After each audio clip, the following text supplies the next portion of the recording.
All right. Welcome back to another podcast. Excited to have a special guest in front of me. I met him through a mutual friend, and we have, I call it like a DM relationship, which is kind of cool. I think a lot of people have those, which is awesome. It's just you're kind of giving kudos to each other and staying in touch, which is awesome. I think it's great, especially with good people like you. So I got Connor Fields in front of me. So Connor, thanks for coming today. I appreciate it. Connor has a wonderful resume, guys. I'll go through it here shortly. He's an Olympic gold medalist with BMX. He's been Olympics how many times now? Three times. So Olympic gold medalist at the Rio Games. He's also here from Las Vegas, which I love. I'm bringing everyone from Las Vegas just to showcase. We have a lot of cool people out here, a lot of established people, a lot of good business people, and you are very special to Las Vegas in general and probably the BMX community. So Connor, I appreciate you having you, man. Yeah, no worries. Thanks for having me. And you got to be careful. You say we had a DM relationship. People might, my lady, your lady. Yeah. I'm married and newly engaged, so yes, good call. But no, he's a good guy, and so because you're from Vegas, man, let's start from the very beginning, man. Tell me about growing up in Vegas and what it was like. So I moved here when I was 4, so it doesn't say Vegas in my birth certificate, but I don't remember. So where were you physically born? Texas. Okay, gotcha. But I don't remember it. Okay, right. So sure. I claim I'm not Texan. I'm Nevadan. Sure. I'm from Vegas.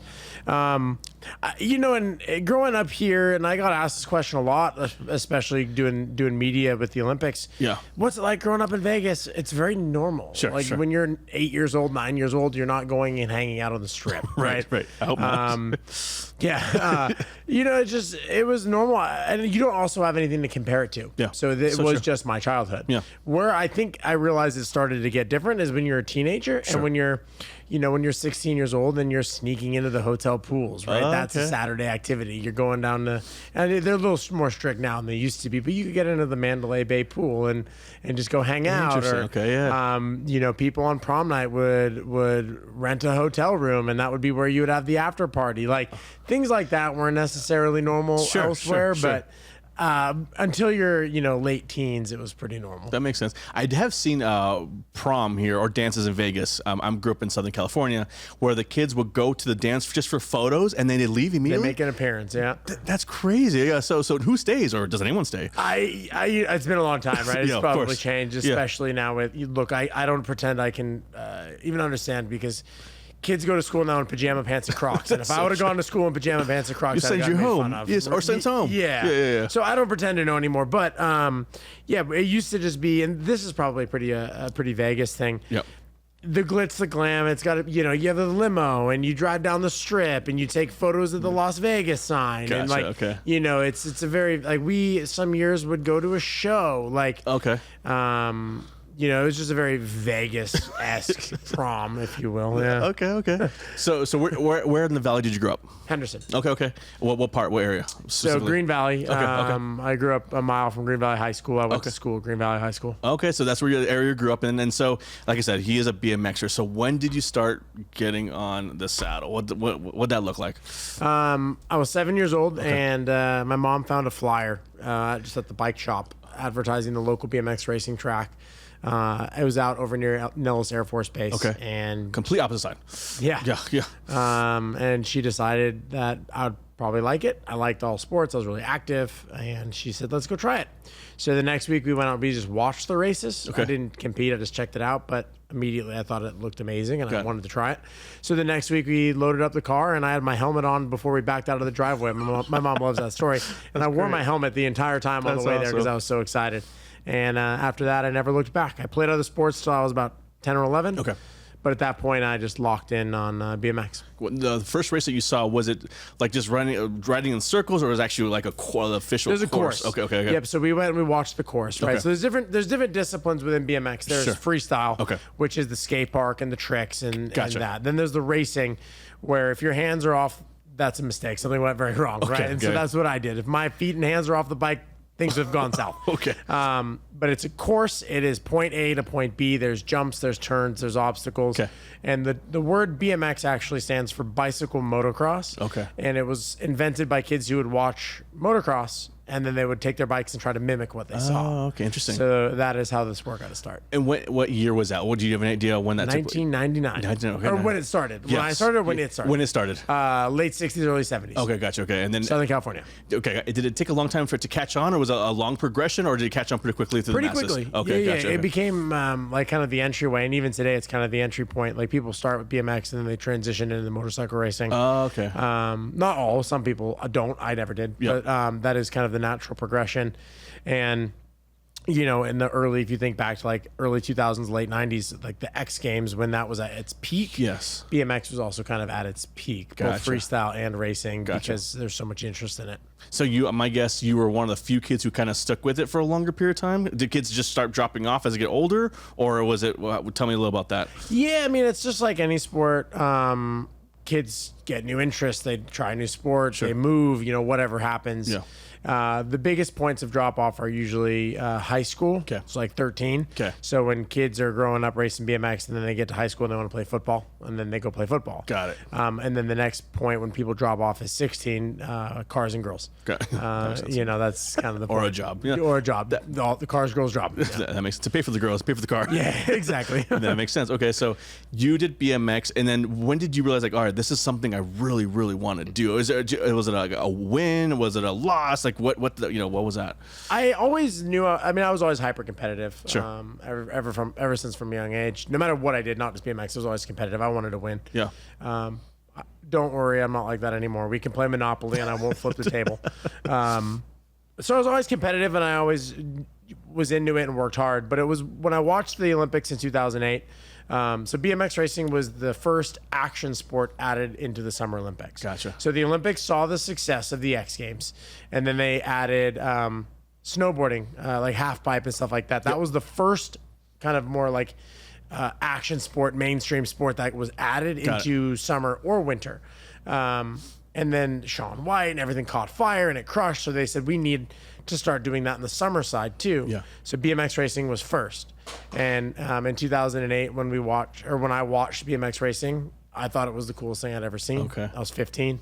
And it was then that I decided, like, I'm in. This is what I'm going to try to do. I want to go to the Olympics one day. That's so cool. Do you have a fear of the speed or the jumps? Did you ever have that fear, or was it not existent for you ever? Something that I learned as I got older is that your frontal lobe doesn't fully develop until your mid-20s as a man. Got it. The frontal lobe of your brain is what analyzes risk. Got it. It actually develops quicker in females, which is why. What age do they get it? It ranges, right? Okay. But typically it's like around 20, I think, with females, right? Got it. That's why you see young men make bad decisions more frequently than young women, right? That's why you see the dudes not making decisions that make sense, right? You're like, you could really hurt yourself doing this, like right? the jackass stuff. Yeah. But you don't see girls doing that. No, that's so true. You know what I mean? Yeah. So when I was younger, like, I didn't really think about injury or fear. It never even crossed my mind. Okay. But I felt the shift as I continued to grow and develop. Interesting. As I got into my 20s, I started to consider it more and more and more. And then by the end of my career, it was a huge part of it. Like, I did not want to get hurt. And I recognized how dangerous what I was doing was. Interesting. And it became a battle of, like, I'm taking all these precautions. I'm trained. I'm, doing everything in my power to ensure success. Yeah. Whereas when I was younger, it was just, throw caution to the wind, send it. Yeah, no, for sure. And then I'm guessing too, when you're younger, you can bounce back a little faster with injuries as well, right? Totally. Yeah. Obviously, it just depends on the injury. But when you're 15, you hit the ground, you bounce back up and go. When you're 30, you hit the ground, and you got to go to the chiropractor the next couple weeks. Like right now, I wake up, I sneeze, I'm like, oh, that hurt. Yeah. I try to sneak out in the morning to wake up first before my lady, and just crack. You know what I mean? Do you feel still things from the past? Yeah. Honestly, I feel great. I actually feel awesome. better after retirement because I'm not like putting my body through 6 days a week of training and everything. That's true. And a lot of the training that we do is very intensive and you're not in natural positions. Like deadlifting 400 or 500 pounds all the time is not like a normal thing to do. No. So like, no wonder my back feels great. Like not doing that anymore. Yeah. But there are certain things like my wrist as an example, I've got screws in my wrist still, and like I can't bend it farther down than that. Oh wow. I've got like minimal cartilage in my right knee. Like there's certain bits and pieces, but like there's nothing that I can't do. That's huge. That's huge. There's nothing I can't do. I'm sure you've seen it around two people who are just like, you can tell like, oh man, it finally caught up to them. The injuries from the back in the day where they'd be usually the back. The back is the biggest one that really hurts. Yeah, for sure. But with that being said, I also do a lot now to take care of my body to make sure that I don't let those kind of affect, right? Like I eat clean. I minimally use alcohol. I still stay fit and exercise. Like I'm doing all the things to ensure that I stay feeling good. Good. Because at some point I know I'm going to not feel great. Well, hopefully a long time from now. Yeah. I'm already booked in for a hip replacement at some point. I'm already booked in at 50 for hip replacement. Oh, okay. Well, that's a long time from now. But anyway, so you got serious and BMX doing that. Did you have to make a point like, all right, I'm training daily at this point, like with the smaller competitive, what would that look like? When did you transition to that? Yeah, so kind of around that age, around 16, that's when you start looking at like, am I going to try to go pro? Am I going to race amateurs? You can race amateur until you're 60. There's a 72-year-old woman who races. That's fantastic. You can race amateur at any age. Okay. But if you want to go pro, it's around the age of 18. Got it. Okay. Where you kind of go pro, and you have to make a decision. I'm going to race, 18-year-old amateur, or I'm going to race 18-year-old pro. Got it. And there's levels of pro. There's junior pro, senior elite, things like that. But at 16, I was like, I'm going to do this. I'm going to train. Yeah. And at that point, I started working with a coach and a trainer. And that was when I started lifting weights in the gym and paying attention to my diet and doing all of the things. At 16? I'm not saying I was perfect, but I was paying attention to it. Yeah. That's impressive. And so that's my next question is, how do you prepare for that? So there's a BMX coach out there you reach out to like, hey, and then you say, hey, this is what I want to do. And they create a whole regimen and they just stick with it, right? Yep. So there's all sorts of different coaching. And depending on where you're from and what your country's program is, because now that it's in the Olympics, every country has their own program. Okay. So certain countries will actually have development programs where they'll grab athletes as young as 13 and have like long-term plans. I'm sure China has got 8-year-olds getting trained up for breeding athletes. But they start to expose them to structured training, team environments, all of the things that it takes to get to the elite level. Got it. For me, it was, we hired a coach that was, somebody here local I could work with. Sure. Taught me basics in the gym, taught me basics on the track, and they got me to a certain level. And then after that, I don't want to say, I needed more, right? I needed a more elite level coach, right? It doesn't matter what you're doing, whether it's real estate, sport, whatever. Like there's levels of coaches, right? Of course. And at that, I started working with a higher level coach when I was 17 or 18. Don't remember specifics. And at that point, I was working with the Team USA elite coach, right? So the same person that was coaching the current Olympians. Got it. And then, every time I was working with different coaches, I always learned different things. Sure. Whether it was technique in the gym or it was mental approach or whatever it was. And you end up just kind of being a combination of everything that you've learned. You build your toolbox, right? You get a little piece from your hand to create the ultimate rider you can. Did you ever consider leaving Vegas because you were taking to that next leap, or did Vegas have enough what you needed to get to that next level? There were a few reasons why I never left Vegas. Yep. The Olympic Training Center that we trained at was in San Diego. Okay. So it was close enough that I could drive down for a weekend. Sure. And by the end of my career, I would literally fly. I had a bike down. I'm going to tangent and come back. Yeah. By the end of my career, I had a bike down there. I had all my equipment that lived at the Olympic Training Center. Okay. I would take a $28 Spirit flight down there. I would go to the training center, train for a couple of days, take a $28 Spirit flight back. Yeah, it's cheaper than gas. Everything was there in time. Yeah. Right? Everything was there. Yeah. It was a 45-minute bus. Yeah. Right? Yeah. But I could drive down there when I was younger and go spend time. The reason that Vegas produced me, as well as a lot of other elite athletes in my sport, we never have to take time off for weather. So if you think about a BMX kid who's growing up in New York versus Nevada, there's 4 months a year, 5 months a year that they cannot ride. Right, cold, wet, all that stuff, right? Yeah. You add up 3 years, that's 15 months. That's a year plus of time that I get more experience. Every 3 years, I get an extra year of experience. That's a good point.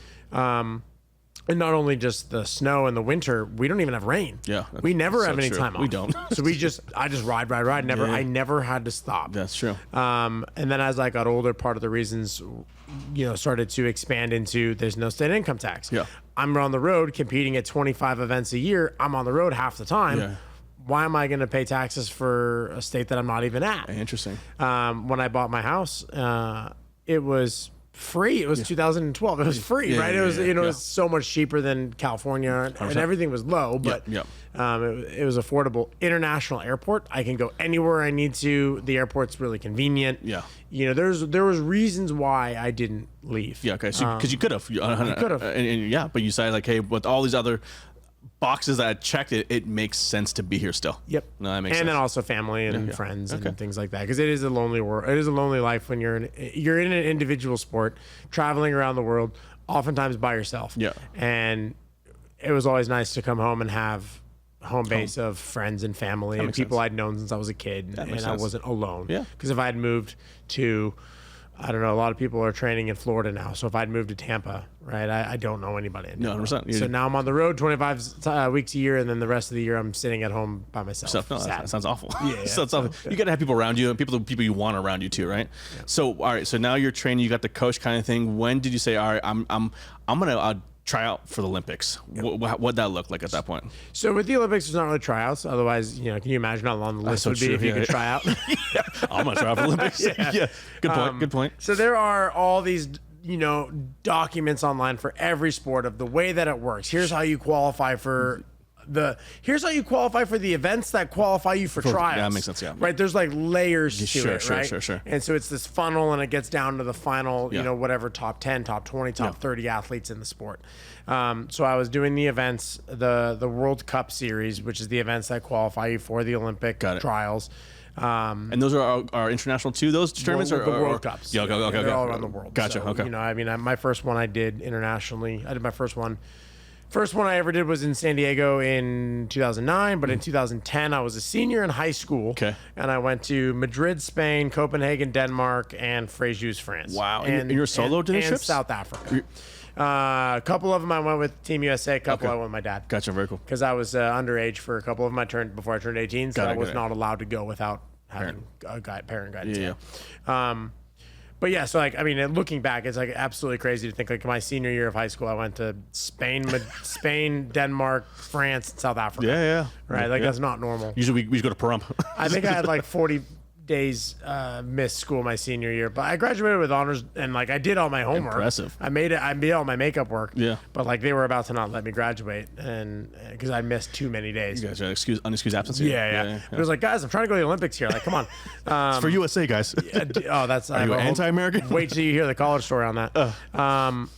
But then at that point, I was winning World Cups, so I was already one of the best in the world by 2011, and I was 18 and qualified for the Olympic trials, and then I won the Olympic trials. Very cool. Okay, so now you qualify. Now, what's the first games you partake in? London 2012. 2012. Okay, cool. How many racers come from U.S. to do this? It depends on who qualifies it, I guess. Right? Yeah. So the way it works at the Olympics, up until 2020, it was 32 men, 16 women. After 2020, so like the Tokyo Games and then the Paris Games, it was 24 and 24. They evened it out, the number of men, the number of women. Got it. As they should. It was weird when it was twice as many guys competing as girls. Kind of weird, the way it works is the first step is you have to qualify your country a spot. Not if there's 24 spots on the starting gate, not every country gets to go. There's more than 24 countries. Right. So two countries get 3 riders. 3 countries get 2 riders, then I think like 9 countries or something, I don't remember the math, get 1 rider. Okay. So only like 13 or 14 countries actually get a spot. Got it. So step 1 is the Americans need to do well enough to qualify the country. So get the most spots. And get the maximize your spots. Yeah. So the way you do that is the aggregate score of the top 3 Americans counts for your country's score. Got it. So it's this weird dynamic of like, I want the Americans to do well, just not as good as me. Yeah. Because I want to be the top American. Yeah. But I need them to do decently well because we need to qualify a spot. Yeah. So then like if interesting. If you're on the bubble of maybe qualifying 2, like when this happens, where like you're right in that bubble of qualifying 1 or 2, those 2 athletes are like sworn enemies, yet also working together. That's interesting. It's a weird dynamic because it's an individual, but at this moment it's a team. It's weird. Yeah. So up until 2020 in Tokyo, so London and Rio, we qualified 3 Americans. We maximized our spots. Okay. Tokyo, we only qualified 2, and then in Paris, we only qualified 2. Interesting. So it got like the rest of the world caught up and passed. And there's reasons for that, but this is not a BMX podcast, so we won't go into that. So in London, there's 3 of us, and it was me and a guy from California and a guy from Colorado. Very cool. So, all right, so your first one was London. After London was Rio, then Tokyo. Okay, cool. So you did 3 Olympics. The first one, being new to it, was it overwhelming? Were you ready? What was that like? I was 19. So I mean, the Olympics. Super young. The Olympics is a big deal for anybody. But looking back, I'm 19. I was the world ranked number 1. I was the number 1 seed. I was the favorite. So people were gunning for you. Oh yeah. Yeah. Okay. People were gunning for me, but I also had expectation. Right. And, true. The pressure. Yeah. I never really dealt with anything like that because there's nothing like the Olympics for BMX. So I'll use soccer as an example. They have the World Cup. Yeah. So for them, the Olympics, the World Cup, there's big, major, similar events. Sure. A lot of sports, think gymnastics, think track and field. You watch them at the Olympics, then you don't see them for 4 years. Yeah. Or even smaller sports like rowing. Yeah. Right. Nobody. No offense if the people on this are fans of rowing, but like nobody cares about rowing, and then when the Olympics are on, it's a big deal. 100%. So like that event, BMX is in that same category. Like, and I make this joke when I do my keynote speeches. I say I was the best in the world at a sport that people care about for one day every 4 years. Yeah. So it's like there's nothing to prepare you for that. That's true. Until you do it. And so when you're there, and it all kind of hits you and you realize the scale. Like I remember in London, I was walking to go get ready to compete, and I walk and I'm like, look to my right, and it's Usain Bolt. Oh, wow. I was in an elevator with Michael Phelps. Like I'm like, and I'm 19 years old, and I'm just like, okay, this is a lot. Yeah.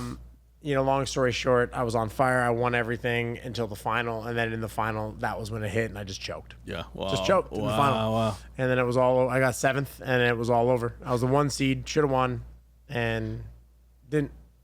And then it was over. Wow. So at that point, how long did it take you to kind of recover from that? Fully? Wasn't until I won the next one. So you were just hunger into the next one. It wasn't just pure hunger. Fire. There was phases of it, right? There was a natural like mourning, of course, and like depression. Like when you stop and you think about how much work goes into one moment. I can only imagine, man. And then you stop and you realize the opportunity that you had that you not for no one else, just you lost, and you're not going to necessarily get that opportunity ever again. If you do get the opportunity, you're going to have to wait 4 years and earn it again. Yes. Right. And most Olympic athletes, I don't know the exact percentage, but the majority go one time. Yes. I can see that. Very few get to 2, and then it starts dropping off really steeply, the 3, the 4, the 5. Yeah. When you get to like 4 and 5, you're talking like 1%. Correct. Of 1%, right? Yeah. So the idea of like, I got home from the Olympics, and I'm 19 years old, and I'm like, okay, well, I got 4 years until the next one. I guess, what do I do? It's this big moment of like, well, now what do you do? The fact that you felt that at 19 is impressive, because at 19 you also think you're a teenager, you're not fully grown. You're like, I'll do it again. But no, you actually thought like, oh no, that was a big deal. And it was both. Like, okay, I knew it was like I was feeling multiple things at once. On one hand, it was that. Yeah. On the other hand, it was like, well, I'm gonna do everything in my power to go back and fix this. It was, I can't believe I messed that up. I have to go back and get it. Like there was all of it, but then on top of that, there was, what if I blow it again? Yeah. Right. There was because like I only have one data point. Yeah. And it wasn't a good data point. Got it, yeah. So there's all of that going on at the same time. Meanwhile, I'm like, being a normal 19-year-old kid who just got home from the Olympics, I'm partying, I'm chasing girls, like, I'm being a 19-year-old kid, I'm buying a house, right? I'm doing all these things while also being like, am I ever going to get another shot? And if I do, am I going to blow it? Yeah. And so I start working with a sports psychologist to try to like dial in like my, the clutch gene or whatever, however you want to describe it. Some people have it. The Mamba mentality. Yeah. And there is, I think in my personal opinion, there's like 3 ways to look at it. Number one is there's the people who are just born with it, don't have to do anything, they just go, and it's just easy. Yep. Number 2 is people that are born with the ability, but they have to work at it to figure it out. Correct. And then number 3 is people who just don't have it. Yeah. I would put myself in the middle category. Got it. I had the ability, but I had to figure it out. Got it. By the end of my career, Mamba mentality. Yeah, got it. I was clutch. Gotcha, yeah. But not always. Got it. But yeah, you had to get there at some point. I had to get there. But the fact that you hired someone that was very impressive, a mind coach to get you in the right headspace. It was part of being on the Olympic team is you have access to resources. So at that time, it was not mandatory, but I had access to sports psychologists. Yeah. Now, and I actually watched this shift while I was there. Now it is actually mandatory. If you're an Olympic athlete, you have to work with a mental health professional. Because they see great results from it, or they think it's just healthy for that athlete? Okay, both. They've had athletes commit suicide. They've had athletes deal with depression. There's been a lot of negative that has come from it. I mean, think of like these gymnastics girls who are 17 years old and training 8 hours a day, and then it goes bad and they fail.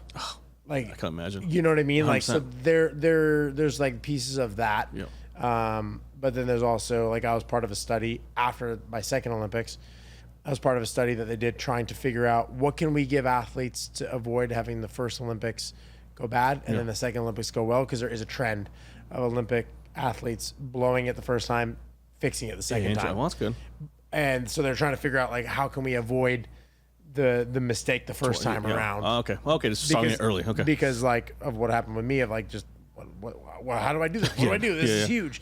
You know, David Beckham's in the stands. Like, I'm pressure. Like, 100%. How do we stop the athletes from doing that and get through that? But so I started working with a sports psych. But that one was by choice. Now it's mandatory. But it was we also have access to like nutritionists and sports scientists. We have access to a lot of stuff. Yeah, that's good. So when I start working with the sports psych, we start figuring out what went wrong. How do I fix it? Yeah. How do I get better? And I also say this in my speeches sometimes too, depending on if it makes sense. But I think the term sports psychologist is kind of funny because most of the time you're not in there watching film talking X's and O's. You're talking about life. You're talking about your fears. You're talking about your anxieties. You're talking about your problems. Almost nothing about the sport you do, period, right? Minimally. Yeah. My sports psych wasn't a BMX expert. Yeah. Made a word there, BMX expert. A BMX expert. There it is. You know, if a lot of sports psychologists that work in different sports aren't an expert on their sport. Yeah. It's just, hang on, I'm going to have to sneeze. No, I don't have false alarm. But a lot of athletes have this ego, and they're like, we can't admit that we need help. Yeah. So we have to put the word sport in front of psychologists to not sound that we're weak, which, you know, is kind of funny. It's not true. But so I started working with a psych. I kept working on fixing that with the hope and the goal that if I got back to the Olympics, if I got back into the final, I would be ready to go. Did you have a mentor you looked up to in the BMX world? Or like, oh man, I want that career, or I like how he rides, or did you take from different riders as well? Mostly take from different riders. Got it. I had heroes growing up or whatever, but I was always a student of the game, studying, watching, figuring out what they do well, what they don't do well, what their weak spots were where I could capitalize to beat them, because my heroes became my competition. Oh, that's interesting. Right? Oh, that's crazy. The guys I was watching at the Olympics in 2008, the guys who inspired me, I took their jobs. Wow. I took their spot because it's 3 spots. I took their spot. That's cool. So it's one of those things where I studied them. Yeah. Figure out what they did well, where I could beat them. Yeah. Was BMX a sport where the torch was transitioned nicely, or was it always like aggressive? Like they were cool with you coming up, or were like, no, we're gonna keep you down as long as we can? The latter, usually. But it goes both 2 ways. One is you go do your thing, I'll go do my thing. We just won't interact. Got it. The other one is, you know, this is my spot. You know, come take it. Yeah, okay, gotcha. But that's how it is. And like even when I was an older athlete, I got hurt and had to retire before having to deal with that and passing the torch. I went out still on top. But I could tell when the athletes were coming, and you could see it coming. Yeah. But I could remember being the kid, and I could remember being in their shoes, and I could remember that they just wanted to take my spot. Yeah. And so I didn't get mad or because you respect that. You knew what's going on. I was there. You knew how this works. I was there. Yeah. Okay, I was there. Okay. Cool. All right, and Connor, remind yourself how I met you was actually you came and did a speech. That's I think one of the beginnings when you started doing speeches, right? Yeah. So I don't want to go into too much to the story, but obviously high level, you were at the Rio Games and something took place where it changed everything for you. The Tokyo Games. So excuse me, the Tokyo Games. I won Rio. Yes. That was a good one. Let's start with that. Still changed your life. So let's talk about Rio first, and then we'll get into that. So tell everyone about what happened in Rio. Yeah, I mean, long story short, very long story short. 4 years later, after the London failure, I go back to Rio. I win the Olympics. I win America's first and to date only gold medal in the sport that America invented. Incredible, man. Incredible. Life changed. I'm now Olympic gold medalist, but I'm 23, and it's like you get home and you're like, all right, what do I do now? And it's like, what's next? I'll go for another one, right? Yeah. At 23 at BMX years, is that like where's that stand? Right in the middle. Okay. Yeah, like 23 to 28 is kind of like that sweet spot because Gotcha. you're old enough to be experienced. Physically, you're mature, you're strong. Got it. But what ends up happening is you get married, you have kids. Yeah. You have a house. Yeah. You start looking at things differently. Right. You start thinking Your frontal lobe is developing. Yeah, okay. And you start being like, ooh, that if I hurt myself, I've got a family to provide. Yep. That's kind of the shift. Yeah. That makes sense. Plus the wear and tear on the body, right? And Yep. then the young kids come and take your spot. Yeah, 100%. So I decided after that I was going to keep going. And, and then 2020, COVID, obviously. Yes. Olympics gets delayed. First delay ever in the history of the Olympics. Yep. But when I got back from 2016, the NBC newscaster for Las Vegas, he interviewed me a bunch down there. Like, it's not like a common thing for Vegas people to win gold medals. Like, it is pretty Anywhere. rare. So we got back. He said, hey, let me take you to lunch. He took me to lunch. He goes, have you ever thought about being a keynote speaker? And I said, what's a keynote speaker? I had no idea. Yeah. And he was like, oh, you have a gold medal, you craft a message, you can inspire people, and you practice, and then companies and businesses will hire you to come in and share your message. And I said, I don't have to risk my life to earn a living. Yeah. Hang on a second. Yes. I'm not going to break any bones doing that. Yeah. So I started kind of thinking about it and planting some seeds with the idea that when I was retired, I would go do some of that, Yeah. and I wouldn't be starting from zero. So we get to 2020, COVID, Olympics are delayed, go to the Olympics. I suffer one of the worst accidents in the history of the Olympic Games. I'm the favorite. I'm on fire. I'm crushing it. And then in the semifinal, I collide with a French rider. Collapsed lung, broken ribs, torn bicep, torn ligaments in my shoulder, and a traumatic brain injury involving 4 brain bleeds and a coma. So my career ends in an instant. I wake up 5 days later in Japan in a hospital with no idea how I got there. No one speaks English. No one can tell me. It's COVID. Family can't come over. Yeah. I'm alone. Nightmare, man. And so now everything changed. Yeah. And so I get home, and the next 18 months is basically 100% focused on rehabilitation. Yeah. First with brain rehab, trying to You said 18 months to get? Yeah, well. but brain rehab to be okay, right? Yeah. Because at first I was not okay. Yeah. And they couldn't tell me if I was going to be okay. And even now, if I show my MRI results to anybody who has any knowledge of the brain, they always look back at me and go, "Whoa, I can't believe you're okay." That's it nuts. was gnarly. Yeah. And then my reward for kind of starting to come out of that was shoulder reconstruction, and because they didn't want to put me under until I was We're normalized. good to go. Yeah. So then I was healthy, and it was 2023, early 2023 or late 2022. I don't remember exactly when. And so now I was like, all right, well, I was 15 minutes away from winning another gold medal. So my record is I should have won. I did win. I was on pace, but didn't get to finish. Yeah. Do I come back? Do I go again? You'd be how old the next one? I would have been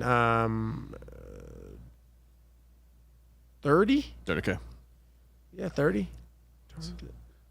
31. Okay. So 31. like you said, It was- you mentioned that would it be was like Paris. It that'd was last be year. older than most. The guy who won was 33. Well, there you go. I mean, so it would have been doable. Yeah. Because Tokyo was 1 year delayed. So it was only 3 years. interesting. And I'd done a year plus of rehab. So it was only 2 years away. Oh, okay. So it wasn't that much time. Got it. I talked with the doctor, and I asked the doctor, I said, But you were still considering it after all give that. it to me straight.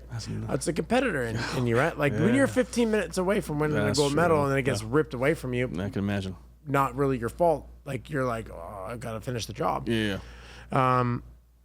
Doctor basically explained, if you hit your head again, you're like a boxer at the end of their career. Like what would have been not that bad might be worse. Wow.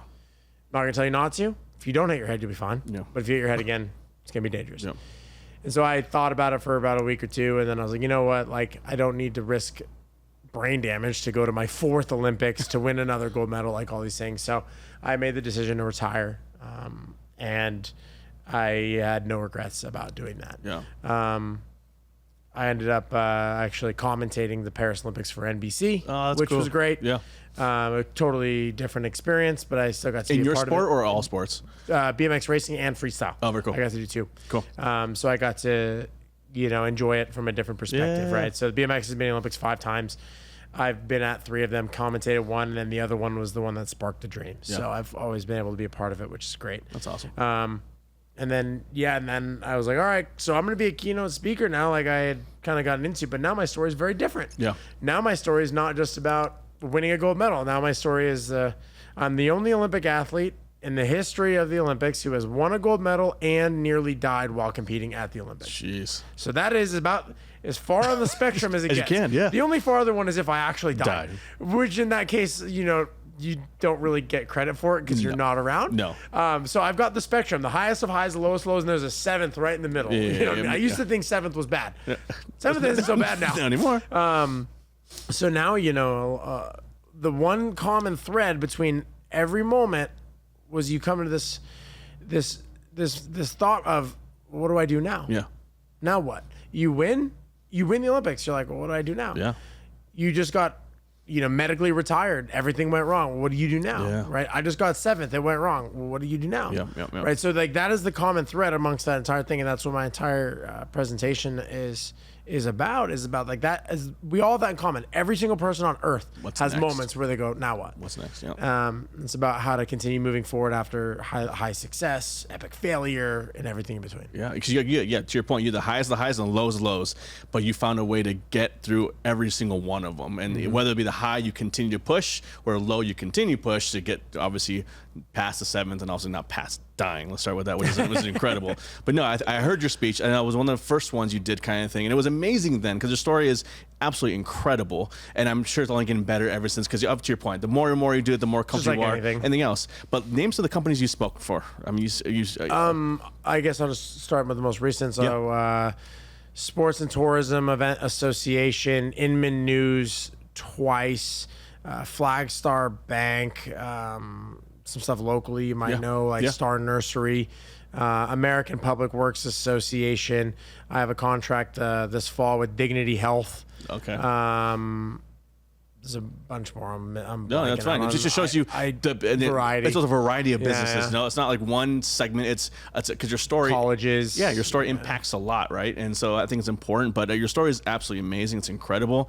And now you're transitioning into TV now. So you're now doing a show on PBS. It's focusing on their state of Nevada. Yeah. So tell a little about that. Yeah, super random how I got into it. I knew the producer through something totally different, and then PBS knew me because they had featured me and done stories on me when I was competing as a local athlete. And the old host of the show retired.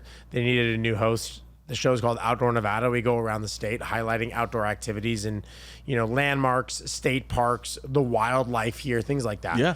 And so they were looking for somebody who was from Nevada, enjoyed and interested in the outdoors, and was able to do all sorts of activities. And I fit the bill really well. Very nice. Oh, and is comfortable on TV and has TV experience. Yeah. I've been on TV at that point a million times, but I was always on the other side where somebody was interviewing me. Yeah.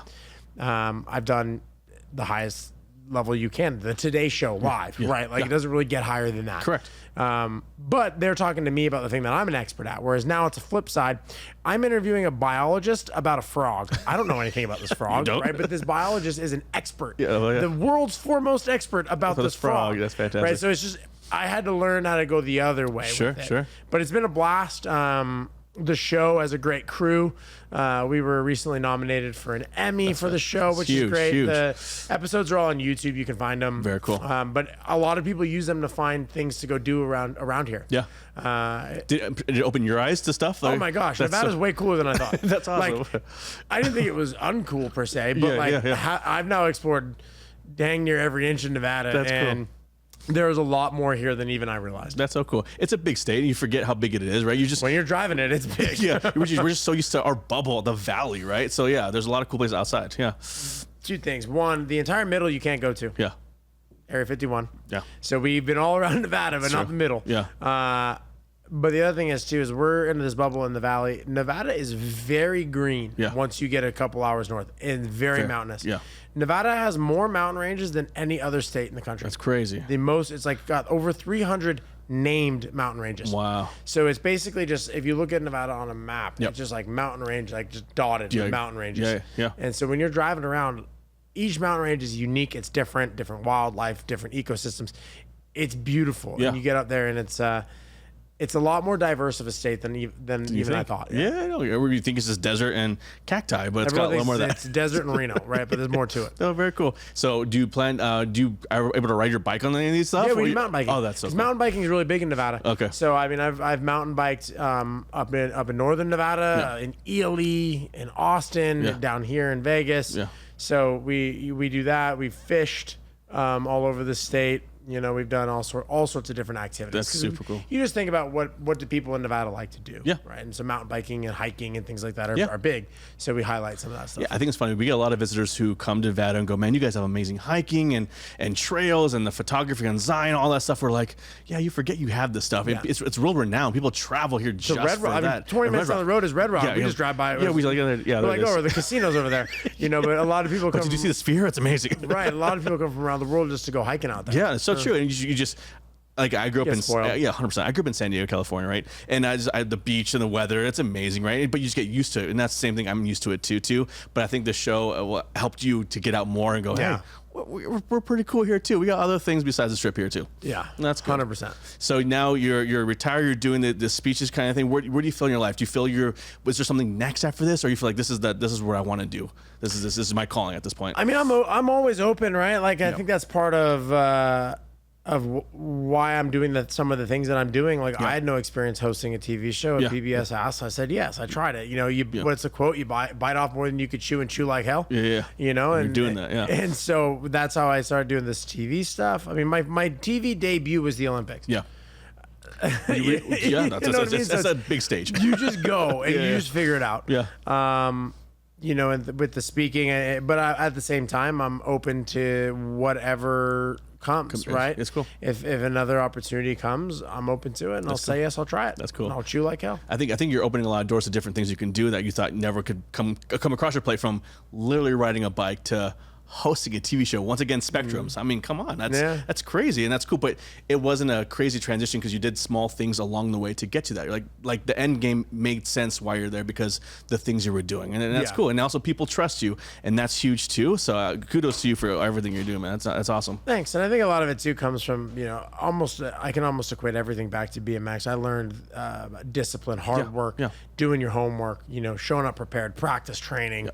And I apply that to everything that I do. If I'm going to do a speech, you better believe that I have practiced it 100 more times than I even need to. Yeah. Right? If I'm going to do a TV show, I show up with my lines memorized, ready to go. Yeah. Because you can't, when you're doing a sport, you can't fake it. Yeah. No. It's 100% real. Between the lines, the scoreboard counts. Yeah. So that's the way I approach everything. Yeah. I do notice from knowing a lot of people and athletes, they're some of the best business people out there because, to your point, they're so disciplined. They're regiment, they're disciplined. They know, and that's business is like literally you got to do what you got to do to get to the level you want, and that's what you're doing now. And it's not foreign to you. It's like that's just kind of what I know. Right? Tuesday. Yeah, exactly. So that you have that, and that's going to, I think, take you much farther, Connor, because what you do. Thanks. No, I appreciate that, and that's why if I ever have kids, my kids will play a sport. I don't care what sport. Yeah. But they will play a sport. Would you push them towards BMX, or I mean, you're going to obviously introduce them to the sport, right? Maybe. But okay. Here's the thing. Like, obviously, I'm an expert. I know a lot about it, and I could open doors, and it'd be easy. Sure. But number one is I want them to do whatever they want to do. I respect that. If they want to play cornhole, you know, that's the sport that they're passionate about. There's no injuries. Yeah, you know. But with that being said, like after that, right? If they could do whatever they want to do, after that, what would be nice is for me to not have to spend my entire child life, young adult life, and then continued adult life in the exact same places. Interesting. I would like to do something different personally. Yeah. So I'm hoping that they like a sport that's indoors. That would be wonderful, right? And I don't have to be outside in the heat or the elements. They want to play volleyball?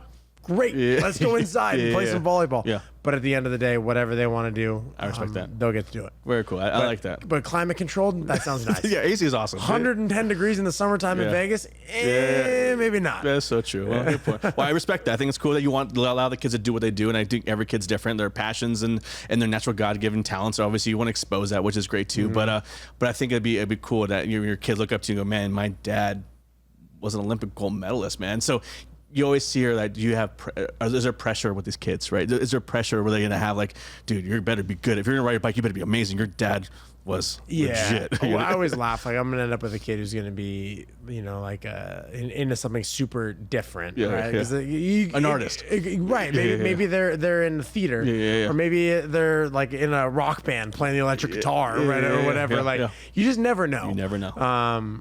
And that's the fun part, though. But that is the fun part. Yeah. And my lady and I laugh. Like, what if we had a boy and a girl, and like the girl is like the athlete, and she's like super gnarly, and then the boy, and he's the I don't know, in the tech, or whatever, a coder. I don't know anything about. It's just you just never know. You don't know, and that's what makes it fun, man. So, but I want to say, dude, it's an honor to have you here, man. I'm super proud of you. I really am. I'm a fan from afar as well. I can't wait to see what's next for you as well. But I want to make sure you guys, I'm gonna put the links for it to not only your PBS show, but to his website. He's created, obviously, because he does a lot of speed engagements.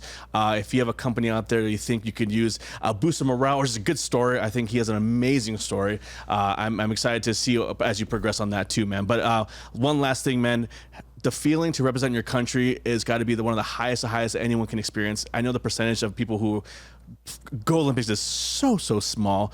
To go walk around with the flag and say, what was that feeling like? I mean, that's got to be incredible. Yeah, no, it really is. The way that I describe that is they take every emotion that you've had and I turn it up to level 10. Yeah. So it's the happiness, joy, pride.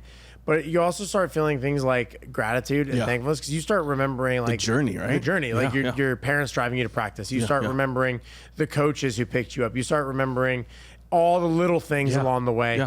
Then you have anxiety because you're like, oh, this is a really big deal. So like think of every emotion that you can possibly have one time, and you turn it all up to level 10. And then you hold that for 2 weeks because that's how it works. That's crazy, man. Well, that's thanks for representing USA, man. That's awesome. I hope you continue to train people for future Olympics, whatnot too. But man, you're gonna be a face for a long time. But I appreciate you coming today, man. Thank you. Thank you, brother. Thank you.